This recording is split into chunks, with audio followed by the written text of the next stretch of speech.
تو سامعین گرامی قدر، میں نے کیوں کہا کہ یہ جرم ہے؟ اللہ نے قرآن میں نبی کی بیویوں کو ہماری مائیں کہا۔ ماں کے 6 حقوق ہوتے ہیں،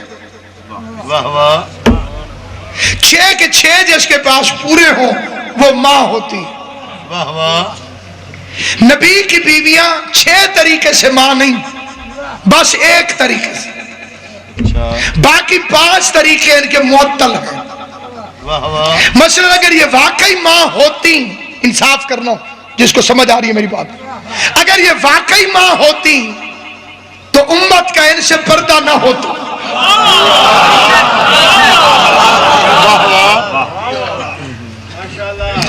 کیا ماں کا اولاد سے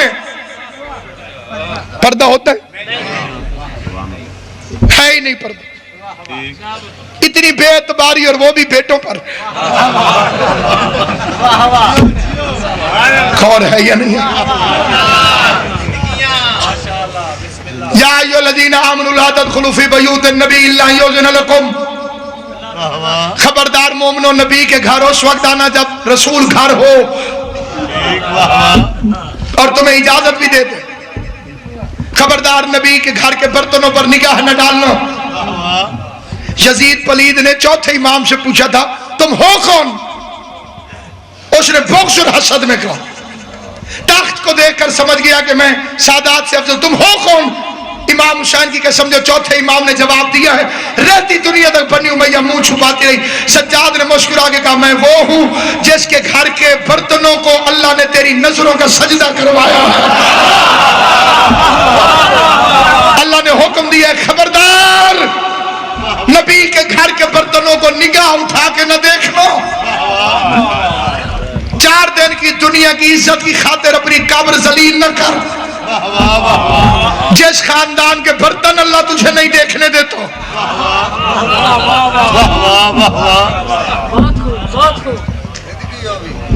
اور ہے برتن نہیں دیکھنے دیتا خدا۔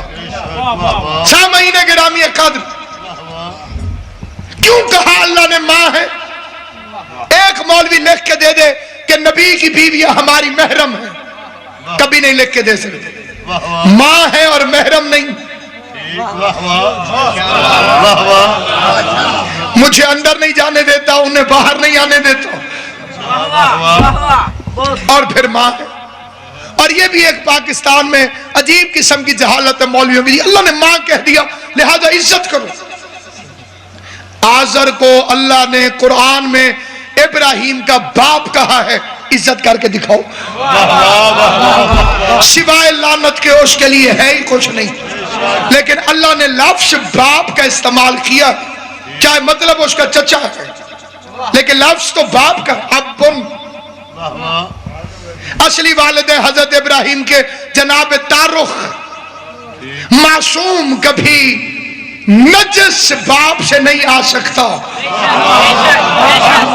معصوم کبھی۔ میں چلو مثال دے دے تو ایک بڑی سادی، جس برتن میں دودھ رکھنا ہوتا ہے اس برتن کو خصوصی طور پر پاک کیا جاتا ہے، کیونکہ اس میں نور آنا ہے۔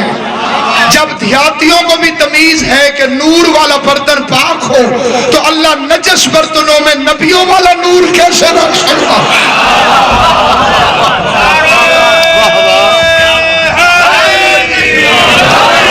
آکھیا تھا یا علی خیر۔ امام صادق کی حدیث ہے ایک مرتبہ یا علی کہنا 6 مہینے کے اعتکاف سے افضل ہے۔ مل کے نعرہ حیدری۔ بس 6 مہینے گرامی قدر، رشتہ داری باعث عزت نہیں۔ کوئی کہے جی رشتہ داری کی وجہ سے عزت کرو، تو اللہ تو کردار خراب ہو تو بیٹے کی عزت نہیں کرنے دیتا۔ عزت ہے صرف اور صرف کردار کی۔ فرعون کی بیوی اچھی ہو عزت کرو، نوح کی بیوی اچھی نہ ہو لعنت بھیجو۔ اگر کسی کو منوانا چاہتے ہو تو اس کا کردار منواؤ. آپ رشتہ داری کی بات کرتے ہیں, آل محمد کی عزت کی قسم سب سے خطرناک رشتہ داری نبی کی بیویوں میں حضرت ام حبیبہ کی ہے. ابو سفیان کی بیٹی تھی, معاویہ کی بہن تھی, یزید کی پھوپھی تھی, لیکن شیعوں کا بچہ بھی اسے اٹھ اٹھ کے سلام کرتا ہے. رشتہ داری کی وجہ سے نہیں, یزید کی پھوپھی ہے اس لیے نہیں, معاویہ کی بہن ہے اس لیے نہیں, ابو سفیان کی بیٹی ہے اس لیے نہیں. ام الحکم جیسی ملونہ کے گھر رہتی ہے, ام الحکم جیسی ملونہ جس میں لعنت نہ کرو تو چھٹے امام نے فرمایا ہے دعا قبول نہیں ہو سکتی. ایسے ملعون گھر میں رہنے والی, لیکن اس کا کمال کیا ہے کہ جب فتح مکہ کے بعد ابو سفیان محمد مصطفیٰ کا سسر بن کے محمد کے گھر میں داخل ہوا اور سب سے اچھا بستر دیکھ کر محمد کے بستر پر ابو سفیان نے بیٹھنے کی کوشش کی, نہ ہوا میں تھا نہ خلا میں تھا, نہ کھڑا تھا نہ بیٹھا تھا, ابھی راستے میں تھا ابو سفیان کہ بجلی کی رفتار سے ام حبیبہ دوڑ کے قریب آئی اور محمد کے بستر کو یہ کہہ کے اپنے باپ کے نیچے سے کھینچ لیا کہ ناپاک پاک کی جگہ پر نہیں آیا. بسم اللہ مرشد ناپاک, بسم اللہ.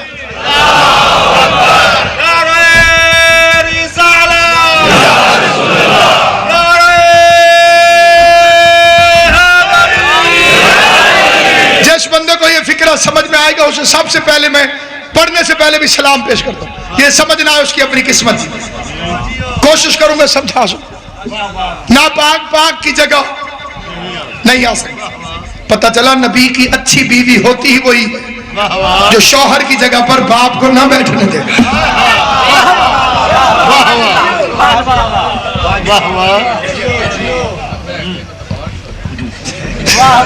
جو خود کمپین چلاتی پھر نجومیوں کے کہنے پر جنہوں نے کلمہ پڑھا. سامعین کرام یہ کہا کیوں کہا اللہ نے ماں ہے؟ صرف ایک وجہ سے, صرف ایک وجہ سے. میں فیصلہ کرواؤں گا بابا جی سے, مخدوم نزاکت شاہ صاحب سے, تجھ سے نال رلنا چاہو تو پابندی کوئی نہیں جی. ہمارے ملتان کے علاقے میں ایک نجم شاہ جی بادشاہ جی ایک رواج ہے جی, اگر کسی بندے پوچھے میں تو فلاں جگہ پہ شادی کرنا چاہتا ہے تو اپنی صفائی اس طرح سے پیش کرتا ہے, اگر نہ کرنا چاہے تو, کرنا چاہے تو اور بات ہے. وہ قرآن پہ ہاتھ رکھ کے یا تسلی دینے کے لیے کہتے ہیں وہ تو میری ماں ہے.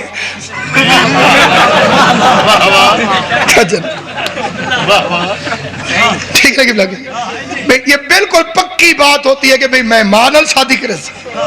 چند بے غیرتوں نے مصطفیٰ کو بیمار دیکھ کر میٹنگ کی خفیہ, حضور تو گئے, ہاشمیوں کے چہرے جب ایسے ہو جائیں تو وہ زندہ نہیں رہتے. انہوں نے کہا پھر بیوہ سے شادی کرنا ثواب ہے. مجمع نے کہا ماشاءاللہ.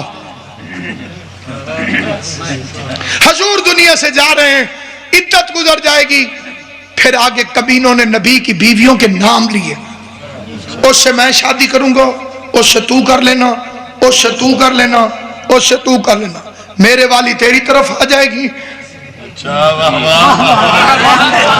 اس تو کھول کے اشارہ تو ہو نہیں سکتا جی. اور جو تیرے والی ہے وہ ادھر بے غیرتوں نے میٹنگ کی, ادھر قرآن کی آیت آ گئی, خبردار محمد کی بیویاں تمہاری مائیں. خیال سمجھ آئیے کہ بھائی یہ نبی کی بیویاں تمہاری مائیں ہیں, کر کے دکھاؤ نکاح.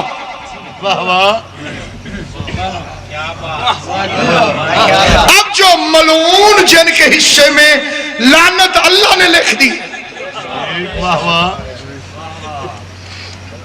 وہ کہتے ہیں جی قرآن مجید میں کہاں لکھا ہوا ہے کہ سیدزادی سے شادی نہیں ہو سکتی, فلاں مولوی تو خود بڑا قابل ہے اس کو پتہ نہیں چلو.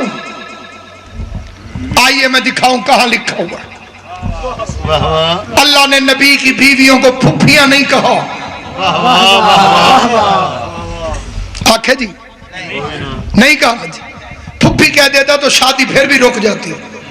ساری دنیا تو یزید نہیں ہوتی.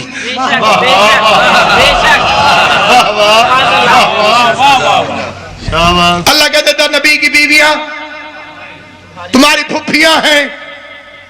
دوسری آیت میں کہہ دیتا نبی تمہارا پھپھا نہیں ہے.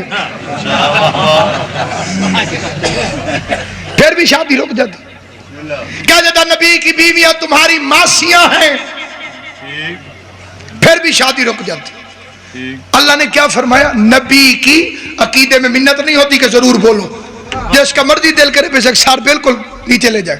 عقیدے میں وہی بولے گا جسے توفیق زہرا عطا فرمائے گی. زبردستی عقیدہ منوانا جاہلوں کا کام ہے. اس میں نہ منت ہے نہ غصہ ہے نہ زبردستی ہے. بات سمجھ میں آئے تو بول پڑنا, سمجھ نہ آئے تو اپنا عقیدہ آپ کو مبارک, میرا عقیدہ مجھے مبارک. فرمایا پھپھیاں نہیں ہیں, خالہ نہیں ہے, ماں ہے. ماں ہے. مالک رکوانی دی شادی ماں کیوں کہہ رہا ہے؟ عجب نہیں کہ جواب ہے. اگر میں کہہ دوں خالہ ہے تو خالہ سے شادی حرام ہے, خالہ کی بیٹی سے جائز ہے. اگر کہہ دوں پھپھی ہے تو پھپھی سے شادی حرام ہے, پھپھی کی بیٹی سے جائز ہے. اللہ نے کہا ماں ہے, ماں سے بھی حرام, ماں کی بیٹی سے بھی حرام. اور ہے